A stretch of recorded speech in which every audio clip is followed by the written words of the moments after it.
Okay, welcome to me talking, and I will be talking about new June movies that are coming out and how excited I am about them. I did a similar video for the May releases. I just think it's a fun way to get started for what's coming out in the month, as well as talk about some movies that I probably won't talk about ever because I won't watch them because I don't care about them.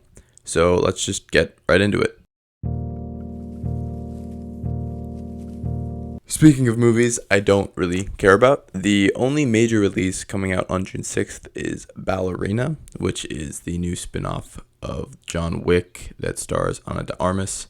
Presumably Keanu Reeves is in quite a bit of this movie as well, and the trailers just don't look all that good. I think Ana de Armas could nail the action choreography of a John Wick movie, but I just don't really think there's much left to do in this franchise. They're really milking it at this point, and one of the things that really worries me is this weird release they came out with about a review embargo where they basically said, if you don't like the movie, don't post a review, but if you did, then do post a review, which is usually what you do when your movie sucks, and you know your movie sucks, and you don't want critics to tell people that your movie sucks.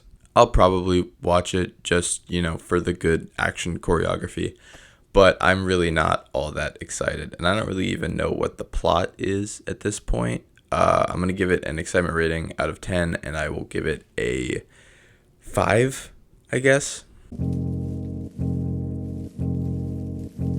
Moving to the next weekend, June 13th, we have two pretty big releases. The first one being the big A24 release of the summer, or at least the first big A24 release of the summer, Materialists. This is a romance, maybe a rom-com, can't really tell, starring Dakota Johnson, Chris Evans, and Pedro Pascal. The trailers have not looked great, I will say that, but the filmmaker behind this, Celine Song, made Past Lives just a couple years ago, which is one of the best romantic films of the past several years, one of my personal favorites. I really, really love it, and just a really well-written movie. She's writing the script of this one as well. So there are reasons to be excited about this movie. I think the cast is solid. I'm not sold on Dakota Johnson yet, but I think that Chris Evans and Pedro Pascal are pretty great. It's difficult to know if this is going to be a rom-com or a romantic drama, more in the vein of Past Lives, based on the trailers. It seems to be leaning more rom-com than Past Lives did, but at the same time, it's not very funny in the trailers, so I'm not entirely sure. It's either a bad rom-com or a romantic drama that is doing a bad job of disguising itself as a rom-com within its promotion. I hope it's the latter, because I think another, very serious kind of tearjerker, but in a good way, sort of romantic film from Celine Song would be really, really great. But I'm not entirely sold, so I'm going to give this a 7 out of 10. The other big release this weekend is the How to Train Your Dragon live action remake, which is a 0 out of 10. I will not watch this movie. I also think that no one should watch this movie, because why does it exist? Just go watch the original. They literally have just taken the character design of Toothless and put it into a live action format. And so what's really the point? On top of that, the actual live action stuff from the trailers looks horrendous. The set design, the costuming, even some of the performances look incredibly weak in the trailers. It's just, I don't know why we're doing this. I think we should really, really stop. I don't know. It looks like something that would play at Disney World, like a little skit that would play, or I guess at Universal Studios before you get on the ride. The production value looks incredibly weak for a high budget film. And it's just so derivative. It's going to be so uncreative. I really don't care about this movie, and I actively hate movies like this that are just kind of soulless cash grabs that are content for the sake of content. And yeah, this looks terrible. I'm not only not excited for this, I am frustrated and disturbed by its existence.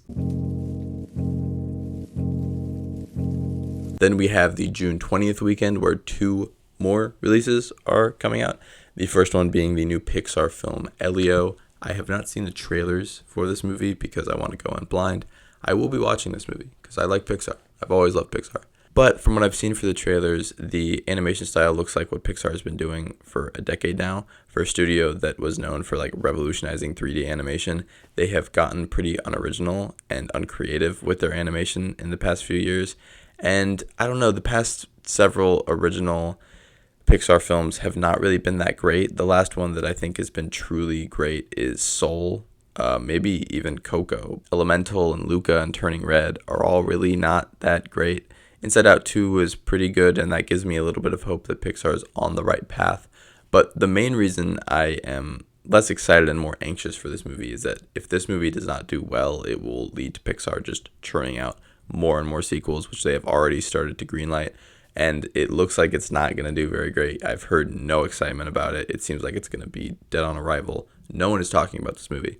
And so I will go watch it simply to support an original idea from Pixar, even if I don't necessarily think that particular original idea is going to be very good. This movie is about some kid who like gets abducted by aliens and they think he's the king of the world or something like that. It looks fun, but it doesn't look like, peak Pixar, which has been the issue for Pixar for the past few years. Like, they've kind of lived in the shadow of their great stuff that have come before it. I don't know. It's going to be fun. I'm sure it's going to be gorgeous to look at, even if it does look pretty unoriginal. But I'm not head over heels for this. I probably won't be seeing it opening night. I would give this a 5 out of 10 on the excitement rating. The other release coming out June 20th is 28 Years Later, the follow-up to 28 Weeks Later, and it sees Danny Boyle and Alex Garland returning to this franchise. I have not seen any of these 28 movies. I am going to be checking them out before this movie comes out, but it is hard to find them for whatever reason. They are just not available on streaming, and there's no like re-releases coming out in theaters either. So hopefully I'll get a chance to watch it before this comes out, because the trailers have absolutely sold me on this movie. Also a great cast: Aaron Taylor Johnson, Ralph Fiennes, Jodie Comer. Lots of people I really like. Danny Boyle, a great filmmaker. Alex Garland, a hit or miss screenwriter, but usually a pretty good screenwriter. Just looks like a great zombie flick, and I don't necessarily want to say I am incredibly excited for this because I don't really know the specifics of the world that it is inhabiting, since I haven't seen the original, but I am definitely going to be checking this out. I think the trailers alone have got me really, really excited for whatever this ends up being. I would give this a 7.5 out of 10 on the excitement scale. One of the more exciting horror movies coming out this summer.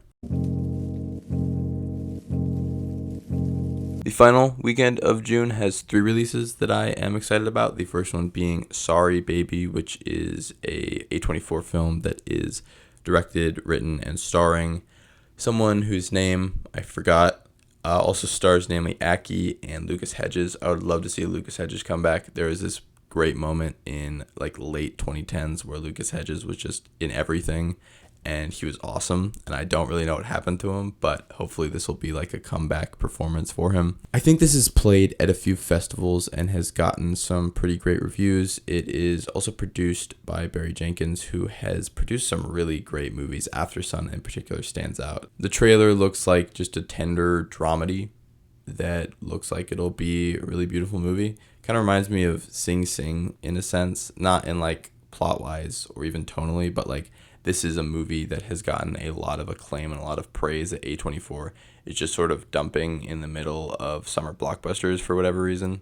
I think it's largely because they just don't have enough time or manpower maybe to be actively promoting so many awards contenders in that fall area, so they would rather focus on stuff like Smashing Machine or Marty Supreme and leave Sorry Baby kind of in the dust in the summer. And I don't know, that's weird that A24 has been doing that lately, but it doesn't mean that the movies that they are dumping in the summer are not great. Sing Sing is incredible, and this one looks really, really good as well. I would give this an 8 out of 10.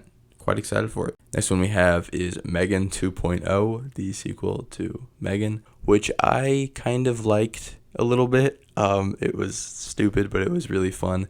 But I don't know. I don't think it needs a sequel. The trailers have really not sold me on it. It seems like they're really leaning into like the TikTok dancing and the stupidness of the original, which is fine, but it just means that this looks ridiculous and completely unnecessary as well.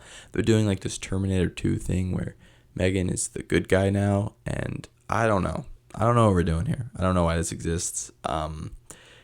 Maybe if the word of mouth is good, I'll check it out, but it does not sell me on the trailers. The second they announced this, I thought, why? Megan was just leave that alone. But because it was so successful, they had to do a sequel, and I don't know. It looks okay. It doesn't look like the worst thing in the world, but it does look moronic. So I would give this like a 4 out of 10. And then we have the final big release of June, F1.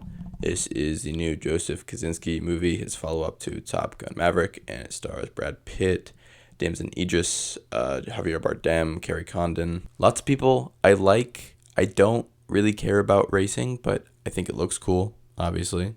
Ford vs. Ferrari, great example of how cool racing looks. And Joseph Kosinski has obviously done great at filming fast vehicles, I guess, with Top Gun Maverick. All of that gets me excited about this, even if the trailers haven't totally sold me on the plot here. It seems like it's just Top Gun Maverick, but again, and without having the added baggage of the original Top Gun that kind of helped make Maverick's plot more compelling. So I don't know. I think Brad Pitt, obviously there's a lot going on with him privately that I'm not going to get into. But I think Brad Pitt is a good movie star, and the people surrounding him, supporting-wise, are pretty great here as well.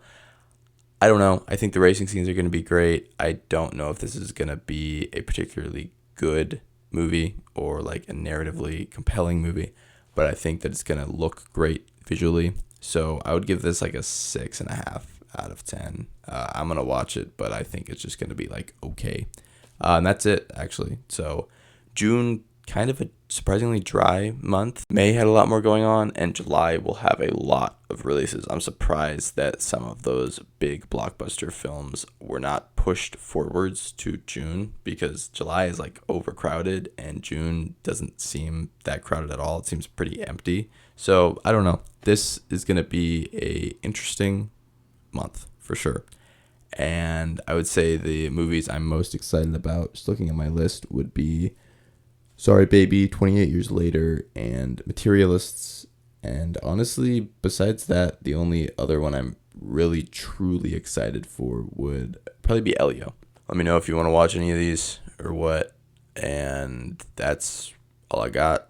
So I'll be reviewing most of these movies, I would assume. Also coming out in June that I forgot because I talked about it already in my May release window, and then I think it got pushed back or something, but Phoenician Scheme is coming out next week, so I'll be doing a review of that next week. And also there will be a Wes Anderson Ranked coming out in a couple weeks. Besides that, that's it for the video. So like the video or whatever. If you've seen this far, probably not, but yeah, that's it, and goodbye.